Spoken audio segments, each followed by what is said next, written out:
Nshuti bakunzi b'imfura 250 twongeye kubasuhuza tubaha ikaze aho muherereye hose. Uyu ni wa mwanya mwiza wo kugira ngo tuganire mu ngeri zose zitandukanye. Murabimaze kubimenyera kera hose. Ntego yacu ni iyo kubungabunga no guteza imbere ubukerarugendo, gukundisha abantu ubukerarugendo, gukundisha abantu igihugu biciye mu kukimenya no kugisobanukirwa. Uyu munsi rero tugiye kwiga ikintu. We ntujye kure, ntago turi bugutindire cyane. Icyo tugusaba wowe utarakora subscribe, ubanza ukore subscribe, ukanda kuri ako kantu k'umutuku ubona uwo munsi. Hirya hari inzogera, uyikoreho kugira ngo ujye ubona notification z'ibiganiro byinshi tukugezaho uwo munsi ku wundi. Uyu munsi rero tutabatindiye cyane, tugiye kureba iki rero. Uyu munsi ngiye kuza tuganira kuri mize z'igihugu, National Museum. Uyu munsi ngiye kuguha mo eshanu gusa kuko ni nyinshi, ariko ngiye twaguhitiyemo eshanu kuko tuzagenda twiga n'izindi ziko zizagenda zikurikira. Uyu wahita uvuga ngo ese ku mwanya wa gatanu turasanga iyihe museum? Turasanga ethnographic museum cyangwa se inzu ndangamurage. Inzu ndangamurage ni impano yatanzwe n'umwami w'Ububiligi Baudouin mu mpera z'umwaka w'1980. Inzu ndangamurage ya ethnographic ubu irimo kimwe mu byegeranyo byiza bya Afurika. Ibibuga 7 byerekana amateka, amoko, ubuhanzi, ubucukuzi bwa kera, biherekejwe n'ababasha babonwa cyangwa se abantu bagufasha gusobanukirwa no gutembera iyi ngoro kugira ngo yisobanukirwe neza. Biha abashyitsi ubushishozi bukomeye ku muco w'u Rwanda, cyangwa se abangaba bafasha abashyitsi kugira ngo bamenye u Rwanda, bashishoze, babaze, basobanukirwe bikomeye umuco ujyanye n'u Rwanda. Ikaba ifungura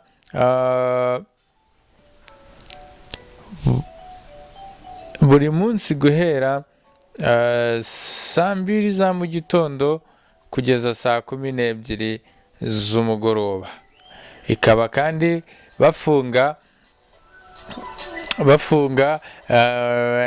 ku itariki 7 Mata, kuko murabizi ko igihugu kiba kiri mu bihe bidasanzwe, ibihe byo kwibuka inzirakarengane z'abazize jenoside yakorewe abatutsi mu 1994. Ikongera gufungura saa 5 kugeza saa 12 ku munsi w'umuganda, cyangwa se umunsi wa gatandatu wa nyuma w'ukwezi wa buri kwezi. Imurikagurisha rifunguye hamwe n'imiterere ya geologiya ryimukira ku bintu bikoreshwa mu gihugu mu guhiga, ubuhinzi, ubworozi, ububumbyi, kuboha no gukora ibiti, imyambarire gakondo n'uburyo bw'ububiko nabyo byerekanwe muri iri murikagurisha, hamwe n'akamaro k'imibereho y'inka.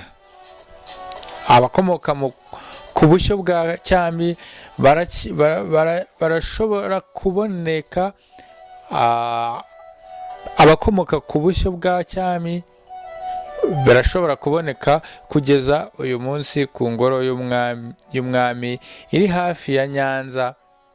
Icyumba cya nyuma kigaragaza imigenzo n'imyizerere gakondo, amateka, umuco, imvugo y'imigenzo, mvugo ya cosmology. Hariho kandi ikigo cy'ubukorikori cyubahwa cyane ku rubuga, cyangwa se ku ikarita, cyangwa se kuri iyi ngoro. Iyi ngoro tubonye ni yari ya gatanu twagwitiyemo, tugiye ku ngoro ya kane cyangwa se mize ya kane ya Nyanza, ingoro y'umwami y'i Nyanza. Murabizi Nyanza umurwa mukuru w'ubutegetsi bw'intara y'Amajyepfo. Nyanza ni umujyi wa munani munini mu Rwanda. Ikindi nyamukuru gikurura aka karere kiri mu murage ndangamuco wacyo. Nta gushidikanya ko gikwiye guhagarara mu nzira igana muri parike ya Nyungwe, cyangwa se iyo ugiye muri parike ya Nyungwe byanga bikunda uca kuri iyi mize, ukaba ushaka wabanza ukahasura mbere yo gukomeza kujya muri Nyungwe cyangwa se muri parike ya Nyungwe. Birakwiye ko gusurwa cyangwa se gusura iyi ngoro y'umwami, kongera kubaka inzu gakondo y'umwami, inzu yubatswe neza yubakishijwe ibyatsi imeze nk'inzuki. Inyuma ibaho inka za ankole cyangwa se abenshi muzi mukunda kwita inyambo, zifite amahembe maremare, zikomoka ku bushyo bw'umwami.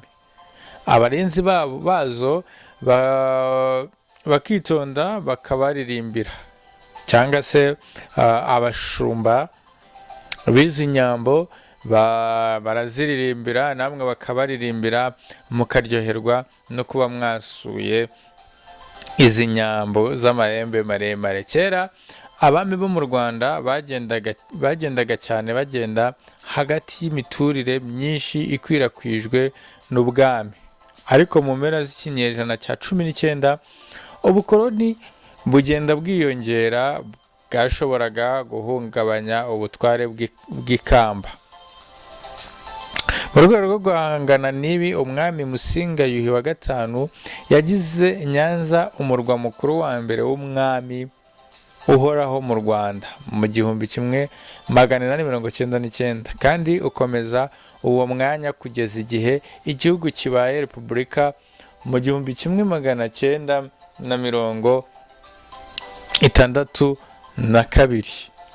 Urukiko rw'umwami rwashimishije cyane Ababiligi ku buryo bahisemo kugenzura binyuze mu mashanyarazi yari asanzweho, kandi ahanini birinda kwinjira muri uwo mujyi. Konti zo mu burengerazuba zuzuye ibara, ishema n'imihango bivanga n'imigenzo yo mu Rwanda yo gushyira Nyanza ku ikarita y'umurage ndangamuco. Mu gihe imisozi ya Nyanza itakigaragara mu nzu, kandi urukiko rwa cyami rumaze igihe rutatanye, ako karere kakomeje kuba ikigo ndangamuco gikomeye. Ibindi bikurura ibyiza birimo inzu ndangamurage ya ethnographic iri hafi ya Huye. Kera Nyanza yari umutima w'u Rwanda, umurwa mukuru w'ubwo bwami, wari ufite abaturage bagera ku 200,000, n'inzu yubatswe mu buryo bumwe nk'uko bigaragara hano. Inka nziza zikomoka ku bwoko bwagutse bwa ankole nyambo, nk'uko twazivuze hejuru, zagize uruhare runini mu birori byo kubaha umwami. Barimbishijwe imitako ikungahaye, kandi bigishwa kumva indirimbo z'umutoza no gukurikira ingendo ze muri parade nziza. Icyakora ubworozi no gutunganya inyambo biracyakorwa munsi y'ubuyobozi bw'ubuhinzi mu Rwanda, cyangwa se mu buyobozi bwa repubulika kugeza ubu buyoboye cyangwa se butwaye igihugu cy'u Rwanda.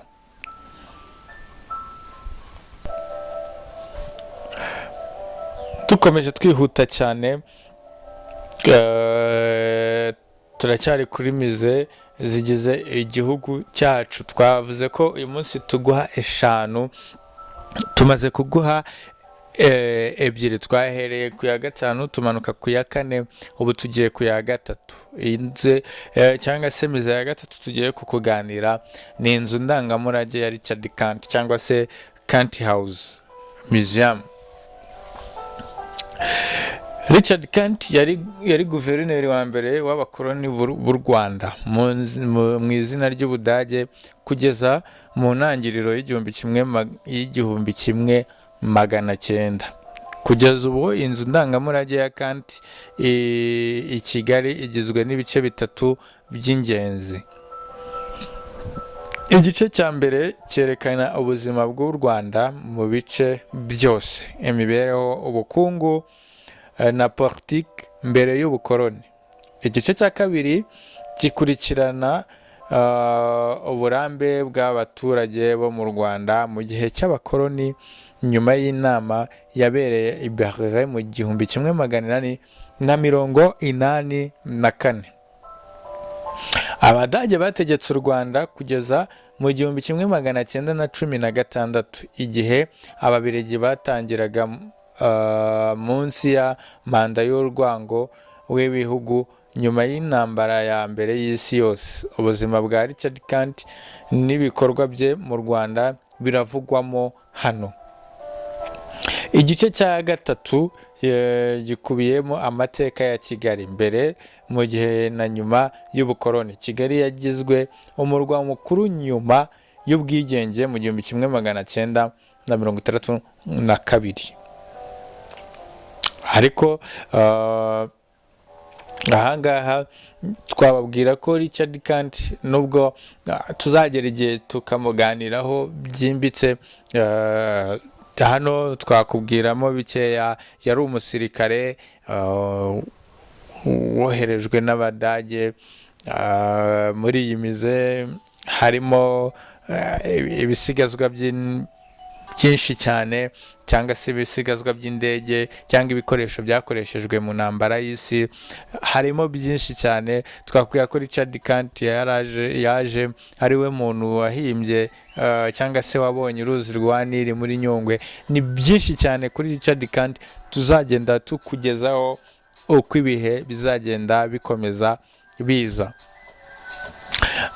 Hano batubwira ko iyi mize ya Richard Kandt ifungura buri munsi guhera saa 2 kugeza saa 12 z'umugoroba. Ifunga kandi ku itariki 7 Mata, nk'uko mubizi ko igihugu cyacu kiba kiri mu bihe bidasanzwe byo kwibuka no kunamira inzirakarengane zazize jenoside yakorewe Abatutsi mu 1994. Gufungura saa 5 kugeza saa 12 ku munsi w'umuganda wa nyuma wa buri kwezi. Hano twihuse, reka tuhite tujya kuri mize ya kabiri, cyangwa se murabizi ko twakubwiye ko turi bukugezaho top 5 museum, ariko uyu munsi twahisemo nyine 5 nubwo hari nyinshi. Hanyuma mize ya kabiri tugiye kukugezaho ni inzu ndangamurage cyangwa n'ubugeni iriho urwibutso rwa jenoside rwo ku Gisozi.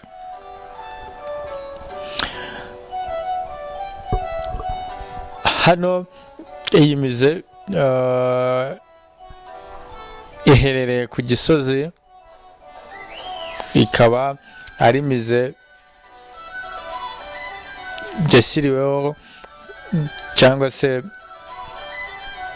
n'urwibutso rw'abarokotse cyangwa se rw'abazize jenoside yakorewe Abatutsi, aho bashyiriweho.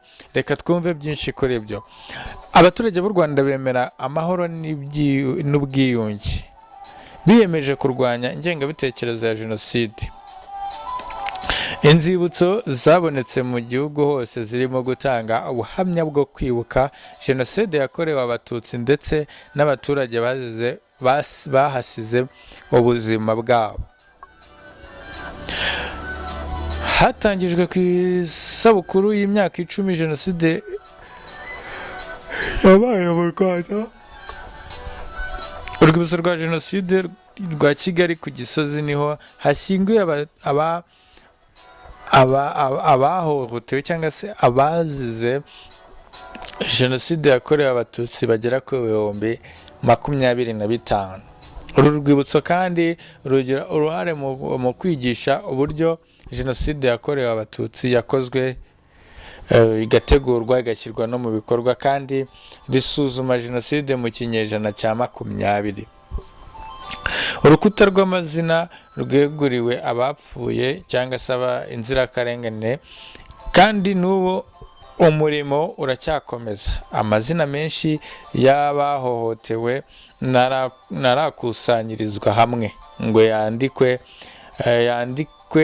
kandi benshi mu bahohotewe baruhukira mu mva ntibazwi, cyangwa se abenshi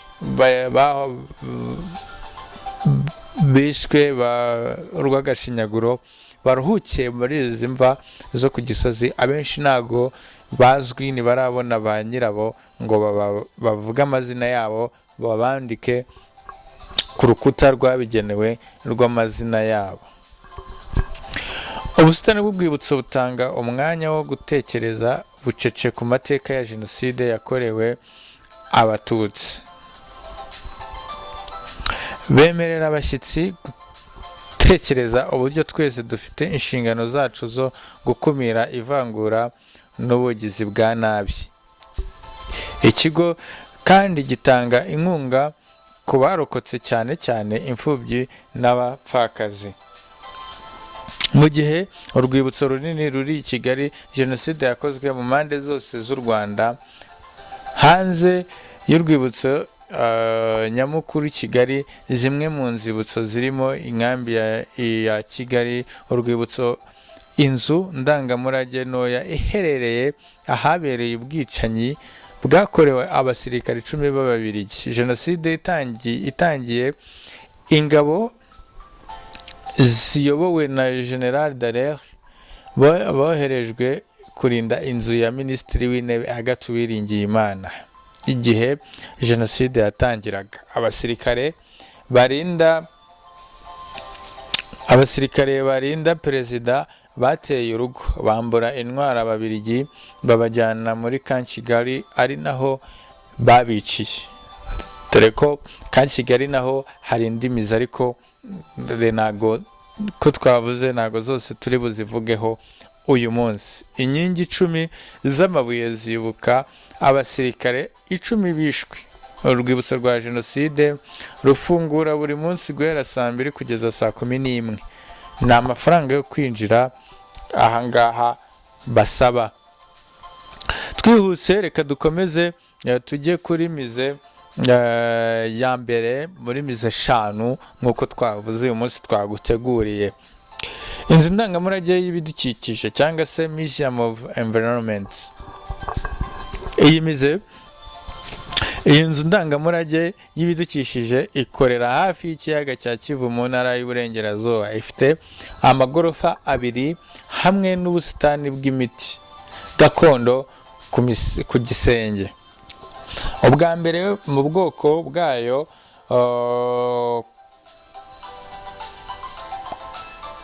ku mugabane, inzu ndangamurage ireba amasoko y'ingufu zishobora kuvugururwa kandi zidashobora kuvugururwa.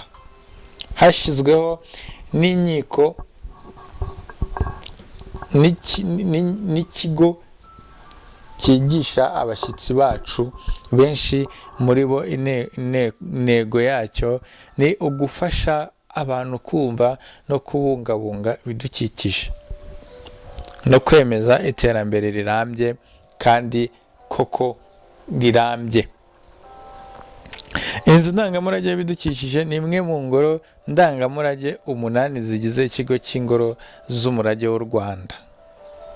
Ahangaha twabibutsa ko hari ibikoresho bimwe cyangwa se ibintu bimwe byimuwe bivanywe muri mize ya Richard Kandt bijyanwa hano ku Kibuye ku Gikongoro mu burengerazuba bw'u Rwanda. Ahangaha iyi mize iherereye. iyi mize kandi batubwira ko ifungura buri munsi guhera saa 2 kugeza saa 11 z'umugoroba. Ifunga nk'uko bisanzwe itariki 7 Mata, nk'ibihe u Rwanda ruba rurimo bidasanzwe byo kwibuka no kunamira inzirakarengane zazize jenoside yakorewe abatutsi muri Mata 1994.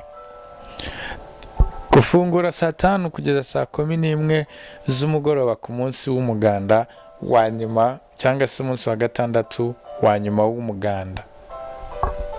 Ni byinshi twavuga, tugenda tuvuga imwe kuri imwe cyangwa se tuva imuzingo tuzisure live, badusobanurire byinshi kuri byo, hanyuma turusheho gutembera tunamenye ibyiza byinshi ku Rwanda. Reka rero dufate umwanya tugushimire wowe ku mwanya wahaye imfura 250 dutera iteka, tugusabira umugisha, ukomeze ugubwe neza, ubane natwe umunsi ku wundi. Turagushimiye, nakagaruka. See you next time, bye bye, ciao ciao, turabakunda cyane.